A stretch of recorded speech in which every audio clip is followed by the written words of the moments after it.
दर्शकगण, श्रोतागण, भाई और बहनों, मातृशक्ति को नमन।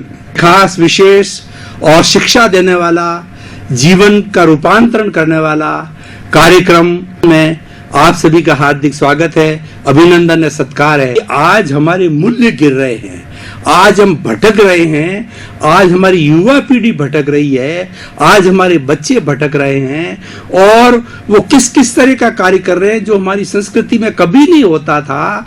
उनको पुनः अपने स्थान पर लाने के लिए यह एक ट्रेनिंग के रूप के अंदर उनकी मानसिकता को बदलने के लिए, उनके माइंड के सेटअप को बदलने के लिए, उनके अंदर जागरूकता लाने के लिए पुनरुत्थान कार्यक्रम रखा गया है।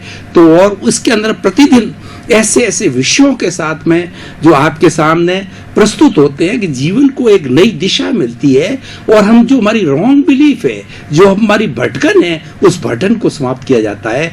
तो इसी संदर्भ में जो आज का हमारा एक खास विशेष विषय है, वह विषय है तमोगुण, रजोगुण और सतोगुण। भाई और बहनों, दर्शकगण, श्रोतागण, ये पूरी सृष्टि, ये पूरा चराचर जगत, ये कॉस्मोस, ये पर्यावरण, ये सारी पृथ्वी जिस पर हमारा पूरा समूह निवास करता है, हम मनुष्य मात्र नहीं, सर्वत्र प्राणी जिसके अंदर निवास करते हैं, ये तीन त्रिगुणात्मक है। तीन गुण कौन कौन से? तमोगुण, रजोगुण और सतोगुण।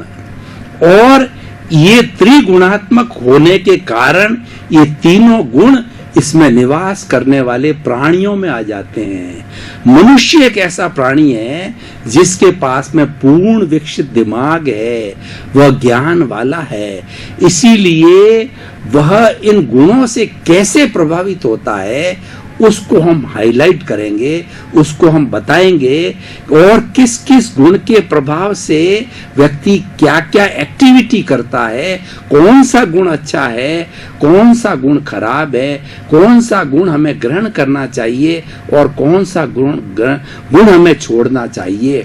तो हम एक एक करके तीनों गुणों की पहले चर्चा करेंगे। हम पहले अच्छे गुणों से प्रारंभ करते हैं। सतोगुण यानी सत्य। सत का मतलब अच्छा, सत का मतलब सत्य, सत का मतलब शाश्वत।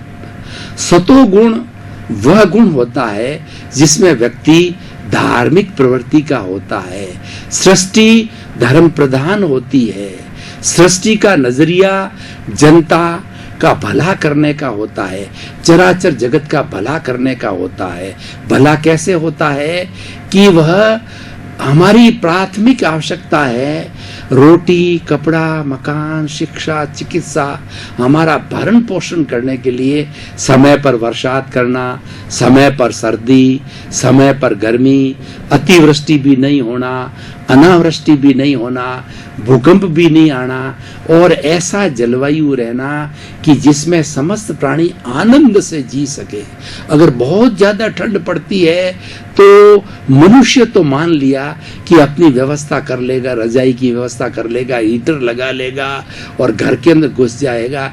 लेकिन जो बेचारे दूसरे प्राणी है वो क्या करेंगे?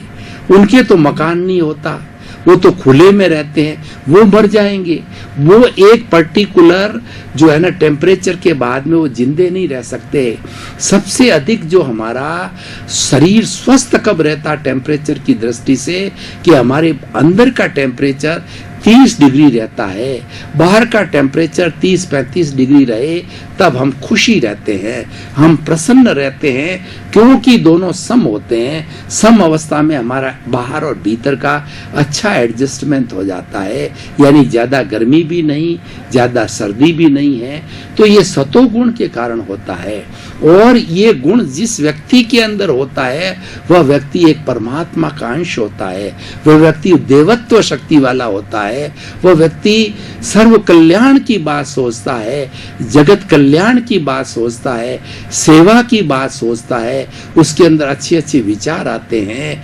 वह एक देवत्व मनुष्य होते हुए भी देवत्व का रूप होता है। मैं आपको कुछ भाई और बहनों, दर्शकगण, श्रोतागण, मैं आपको सतोगुण वाले महापुरुषों के उदाहरण देना चाहूंगा। भगवान राम को देखिए, मनुष्य जैसे थे। भगवान कृष्ण को देखिए, महावीर को देखिए, गौतम को देखिए, गौतम बुद्ध को देखिए, विवेकानंद को देखिए, रविन्द्रनाथ टैगोर को देखिए, महात्मा गांधी को देखिए, दयानंद सरस्वती को देखिए, कबीरदास जी को देखिए, रैदास, और कितने कितने महान विभूतियां होती थी। उनके अंदर सतोगुण था। सतोगुण वाला हमेशा अच्छा सोचेगा, परमार्थ की बात सोचेगा और जगत कल्याण की बात सोचेगा। तो ये दोनों पर लागू होता है, प्रकृति पर भी लागू होता है और प्रकृति में रहने वाले जीवों पर भी लागू होता है। जीवों के अंदर मुख्य रूप से बात हम मनुष्य की कर रहे हैं, क्योंकि मनुष्य उसको ज्यादा ग्रहण करता है, ज्यादा प्रभावित होता है। दूसरे के पास में जो दूसरे जगत के जीव हैं वो तो एक इंद्रिय वाले हैं, दो इंद्रिय वाले हैं, त्रिइंद्रिय वाले, चतुर्इंद्रिय वाले हैं, लेकिन पंचेंद्रिय के अंदर जिसके पास मन होता है, और पंचेंद्रिय में भी हमारे पशु पक्षी है, उनके पास मन होता है लेकिन चिंतन नहीं है। खाली मन होने से क्या होगा, उसका चिंतन होना चाहिए, विजन होना चाहिए। मनुष्य तो सब एक समान है। 7 अरब की जनसंख्या में सब मनुष्य हैं, सबके जो आंख, नाक, कान सब एक जैसे ही हैं, लेकिन जो महान व्यक्ति कौन है, जो विजेंद्री है, जो युग दृष्टा है, जो युग सृष्टा है, आज हमारे भाई नरेंद्र मोदी है, वो एक विशिष्ट व्यक्तित्व है। वो हमारी इस 125 करोड़ की जनता में से हमारे सामने आया है, हमारे जैसा ही व्यक्ति है, लेकिन उनका दिमाग कितना पावरफुल है। वो सतोगुण वाले हैं, वो स्थिर दिमाग वाले हैं, सबका सुख चाहने वाले हैं, वो देश के हितैषी हैं, वो देश का भला चाहते हैं कि हमारे देश के लोगों के अंदर विकास की बात करते हैं। और उनके सामने 125 करोड़ लोगों के हित चिंतन की बात है।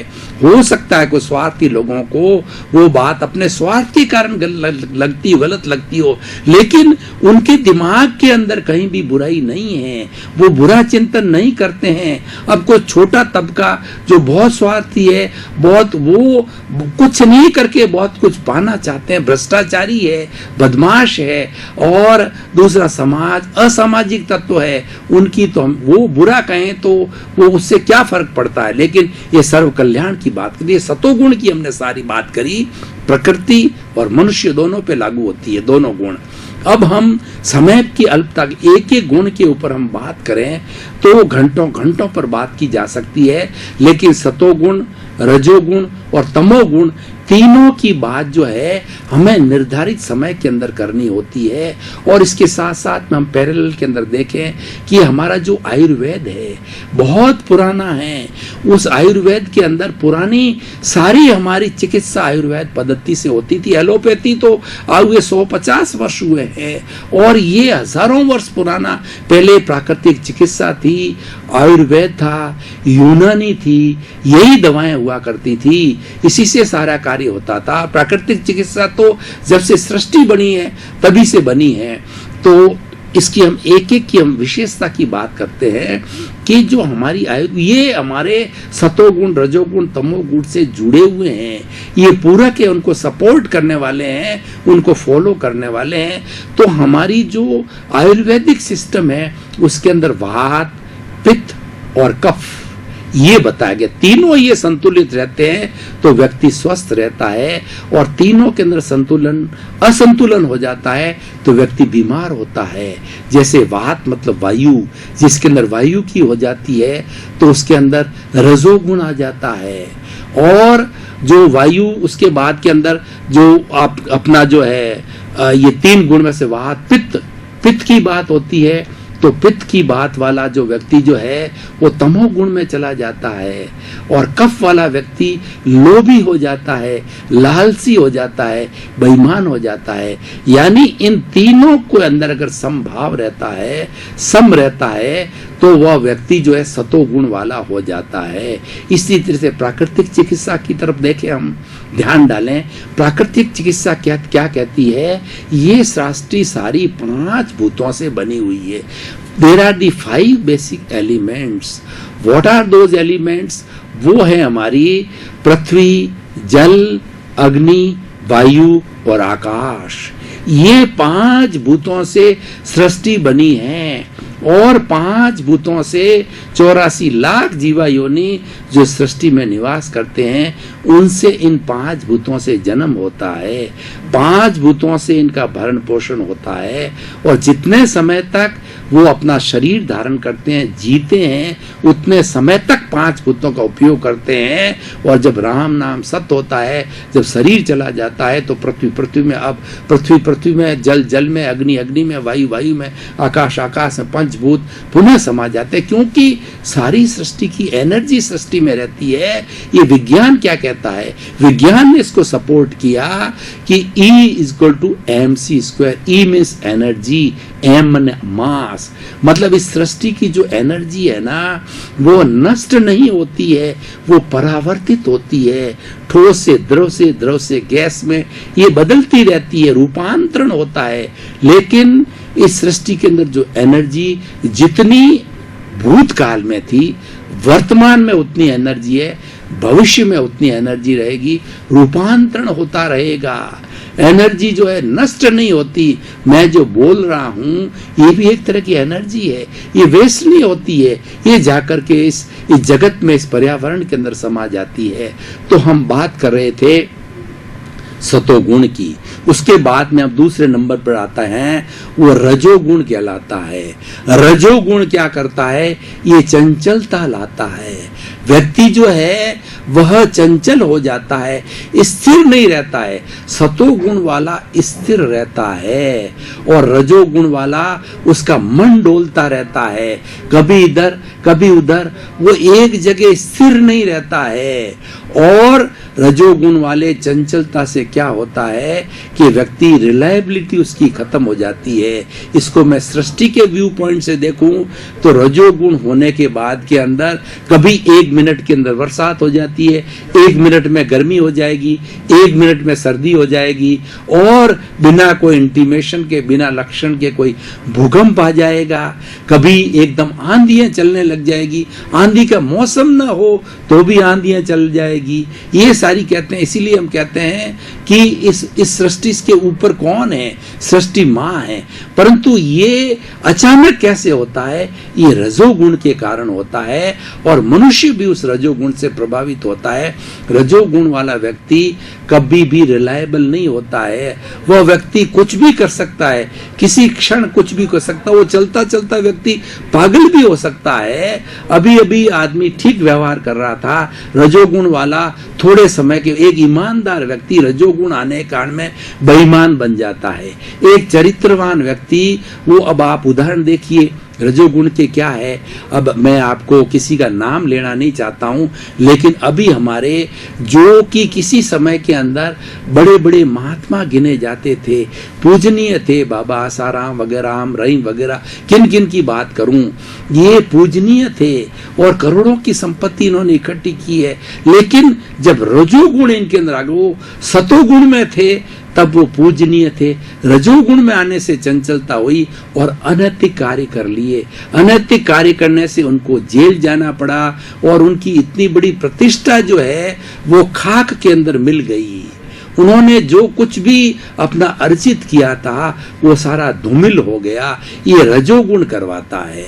इसीलिए भाई और बहनों, रजोगुण बहुत खराब है, और रजोगुण को हमेशा नियंत्रण में रखना चाहिए। इनके नियंत्रण के लिए हम जो है बताएंगे कि इनको नियंत्रण के अंदर, जब व्यक्ति का रजोगुण पैदा हो जाए तो किस तरीके से नियंत्रण के अंदर रखना चाहिए। पहले हम गुणों की बात कर लेते हैं। तो रजोगुण का ये लक्षण है। और तीसरा जो गुण है वो तमोगुण है। तमोगुण वाला व्यक्ति जो होता है वह बहुत ही आतंकवादी टाइप का हो जाता है, वह हिंसक बन जाता है। वह, मैंने भाई और बहनों दर्शकगण, कल एक वीडियो आया, उस वीडियो के अंदर देख करके मेरे आंखों में आंसू आ गए, मेरा शरीर कांपने लग गया। उसके अंदर ये दिखाया गया कि व्यक्तियों को जो है, एक जो हत्यारा है, कसाई है, कई व्यक्तियों को जो है वो सुला करके उसके हाथ के पांवों के बेड़ियां, मुंह के पट्टी बांध करके और भेड़ बकरियों की तरह उसको उल्टा लटकाया गया और उसके बाद में सबका खून निकाल करके और उनको मार रहा है, उसकी हिंसा कर रहा है। किस तरीके से जैसे बकरे मारे जाते हैं उस तरह से हिंसक जो है किया गया। तो ये जो होता तमोगुण वाला व्यक्ति होता है, तमोगुण वाला व्यक्ति हिंसा से ओतप्रोत होता है। उसमें दया नाम की कोई भी व्यक्ति, उसमें दया नाम की कोई चीज नहीं होती है, करुणा नाम की कोई चीज नहीं होती है। वो एक राक्षस होता है, वो एक दैत्य है होता है। तो ऐसे तमोगुण ये सबसे बेकार गुण है और तमोगुण जो है वह राक्षसों में हुआ करता था और वो तमोगुण राक्षसी वृत्ति होती है। इसीलिए जब इस सृष्टि के अंदर तमोगुण वाले व्यक्ति बढ़ जाते हैं तो ये सृष्टि राक्षसी बन जाती है। सतोगुण जब बढ़ जाता है तो ये सारी सृष्टि जो है देवत्व को प्राप्त होती है। मनुष्य में भी ऐसा होता है कि मनुष्य वही है, जब उसमें सतोगुण आता है तो ईश्वर का रूप बन जाता है, देवत्व शक्ति उसमें आ जाती है। और तमोगुण होता है तो अधम बन जाता है, वो राक्षस बन जाता है। और उसके बीच में जो है रजोगुण है, रजोगुण वाला व्यक्ति सतोगुण में भी जा सकता है, तमोगुण में भी जा सकता है। ये बीच की स्थिति है, वो रजोगुण चंचलता पैदा करती है। तो मैं इसको जैन धर्म की परिभाषा में बात करूं तो जैन धर्म के अंदर 3 तरह के ध्यान बताए गए हैं। पहला आर्त ध्यान, दूसरा रौद्र ध्यान और तीसरा धर्म ध्यान। जो धर्म ध्यान करने वाला व्यक्ति है, जो धर्म ध्यान के अंदर विश्वास रखने वाला व्यक्ति है और धर्म ध्यान की श्रेणी में चला जाता है, धर्म की आराधना में चला जाता है, वह व्यक्ति सतोगुण वाला हो जाता है।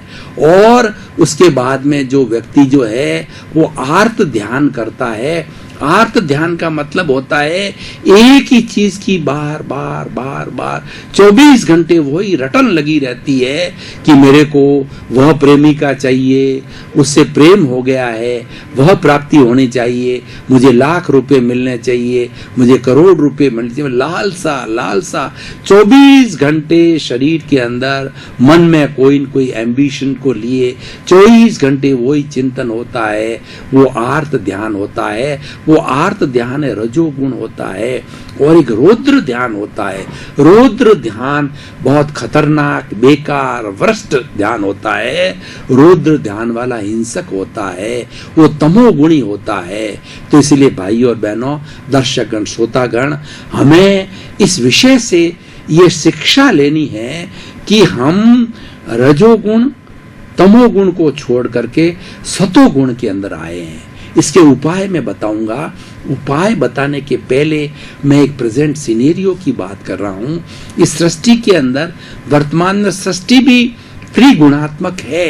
सृष्टि में तीनों गुण मौजूद हैं और तीनों गुण वाले व्यक्ति भी इस सृष्टि में मौजूद है। लेकिन आज क्या है कि रजोगुण और तमोगुण की संख्या बढ़ती जा रही है और रजोगुण बढ़ने का हमारे और तमोगुण बढ़ने के हमारे सामने साक्षात उदाहरण है।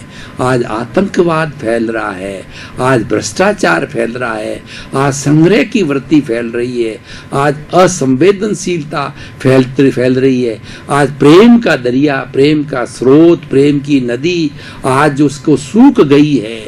व्यक्ति के अंदर कोई करुणा का भाव नहीं है, किसी के प्रति दया नहीं है। हमारे जो सतोगुण वाले होते हैं वो व्यक्ति के दुख को देख करके स्वयं दुखी हो जाते हैं और वो देखते हैं और वो चिंतन करते हैं कि मैं इसको दुख को सुख में बदलने के लिए कैसे सहयोगी बन सकता हूँ।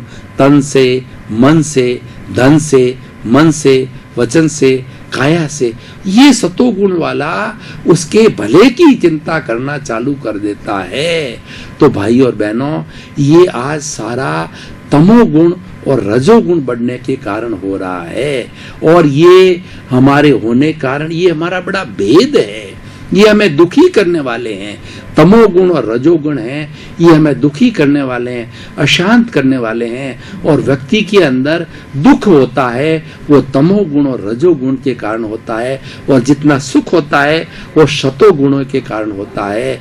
तो ये हमारी वो जो और इसी तरीके से हमारी त्रिगुप्ति भी होती है। हम त्रिगुप्ति की आराधना करते हैं। त्रिगुप्ति क्या होता है? मन गुप्ति, वचन गुप्ति और काया गुप्ति। ये उपाय है। अगर आपको सतोगुणी बनना है तो ये त्रिगुप्ति की साधना करें। त्रिगुप्ति की साधना हम कैसे करें?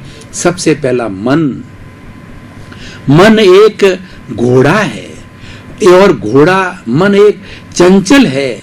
इसलिए मन के लिए कहा गया है, मन के मते न चालिए, पलक पलक मन और। मन लोभी मन लालची, मन चंचल मन चोर। मन के मते न चालिए, पलक पलक मन और। मन हर क्षण भटकता रहता है, ये रजोगुण वाला है। तो इस घोड़े को कंट्रोल में लाने के लिए हमें मेडिटेशन करना चाहिए, हमें ध्यान करना चाहिए। हमारी भारतीय संस्कृति में जितने भी धर्म दर्शन हैं, जितने भी सत्संग होते हैं, उसमें ध्यान को सबसे ज्यादा महत्व दिया गया है। ध्यान करने से हमारा मन नियंत्रण में होता है और हमारा इधर उधर भटकाव नहीं होता है, हमारे विचारों का अल्पीकरण होता है। हम एक स्थान पर आकर के टिक जाते हैं, हम सतोगुणी बन जाते हैं। दूसरी गुप्ति होती है वचन गुप्ति। वचन का मतलब कि हमारी वाणी के लिए कहा गया है, ऐसी वाणी बोलिए मन का आपा खोए, औरन को शीतल करे और आपहु शीतल होए। वाणी मुंह से ऐसी अमृत जैसी निकलनी चाहिए कि वह खुद भी शीतल हो जाए और औरों को भी शीतल करे, यानी खुद भी मुग्ध हो जाए और भी प्रसन्न हो जाए। मीठी भाषा बोलनी चाहिए, सत्य भाषा बोलनी चाहिए, मित भाषा बोलनी चाहिए, प्रामाणिक भाषा बोलनी चाहिए। यद्यपि सत्यम लोक विरुद्धम ना चरणीयम। एकदम सत्य बात है, लेकिन वो लोक विरुद्ध है। लोक का उसके अंदर अहित होने वाला है, किसी व्यक्ति का हित होने वाला है। तो वैसी सत्यवाणी भी हमें नहीं बोलनी चाहिए। मीठी मन भावक वाणी का, ये वाणी का नियंत्रण करने से, वचन गुप्ति करने से हम सतोगुणी बनते हैं। उससे हमारा रजोगुण और तमोगुण होता है, कम होता है। और तीसरी होती काया की गुप्ता, ताकाय गुप्ति। ये सारा रजोगुण क्यों आता है? ये शरीर की चंचलता से आता है। शरीर, इंद्रियां जो है शरीर से जुड़ी हुई होती है, तो हम बाहर की ओर देते हैं। स्पर्शन रसन घ्राण चक्षु श्रोत्राणी इंद्रियाणी, बड़े बड़े अच्छे अच्छे रूप देख करके, अच्छे अच्छे मनमोहक गीत सुन करके, अच्छा स्वादिष्ट भोजन करके, इस तरीके से अच्छा स्पर्श, कोमल स्पर्श करके हम जो है राग में चले जाते हैं। हम उसमें उसके अंदर रच पच जाते हैं, उसके अंदर लिप्त हो जाते हैं बंधुओं। ये लिप्त होने के कारण जो है हमारा रजोगुण बनता है, तमोगुण बनता है। तो हमें काया की गुप्ति करनी चाहिए, काया का नियंत्रण करना चाहिए। जो व्यक्ति काया का नियंत्रण करता है उसकी इंद्रियां स्वतः ही नियंत्रण हो जाती है। काया का नियंत्रण करने के लिए कायोत्सर्ग करना चाहिए। कायोत्सर्ग कैसे किया जाता है कि सीधे बैठ करके और रीढ़ की हड्डी को सीधी रख करके, आंखें कोमलता से बंद करके, ध्यान मुद्रा करके ये चिंतन करना चाहिए कि मेरा जो ये शरीर शिथिल हो रहा है। और ऑटो सजेशन देना चाहिए कि शरीर का प्रत्येक अंग शिथिल हो जाए। अनुभव कीजिए, शरीर की एक एक कोशिका शिथिल हो रही है, और अनुभव कीजिए पूरा शरीर रुई की भांति हल्का हो गया है। कोई तनाव नहीं, कोई अकड़न नहीं, कोई जकड़न नहीं, कोई बंधन नहीं, चारों तरफ आनंद ही अंदर। शरीर का कायोत्सर्ग होगा तब हमें चंचलता नहीं आएगी, चंचलता को रोका जाना चाहिए। दर्शकगण, श्रोतागण, आपका बहुत बहुत धन्यवाद, कृतज्ञता, साधुवाद कि आप प्रतिदिन बहुत अच्छी संख्या में प्रतिदिन वृद्धि करके आप आ रहे हैं, पधार रहे हैं। इसलिए लग रहा है कि आपको इन विषयों में इंटरेस्ट आ रहा है। और इंटरेस्ट क्यों नहीं आए, ये सारे विषय हमारे आत्म मंथन के हैं, आत्मनिरीक्षण के हैं, सेल्फ रियलाइजेशन के हैं और हमारे साध्य की प्राप्ति करने के लिए, सुख प्राप्ति करने के लिए, आनंद प्राप्ति करने के लिए है। तो इसीलिए समस्त जगत का कल्याण हो और आपका जीवन सुखी हो, आनंदमय हो। सर्वे भवन्तु सुखिनः, सर्वे भवन्तु आनंदमय, सर्वे भवन्तु सुखिनः, सर्वे भवन्तु निरामया। सभी सुखी हो और सभी स्वस्थ हो, आपका जीवन मंगलमय हो, आध्यात्ममय हो, सुखमय हो। आपके प्रति मंगल भावना, शुभकामना।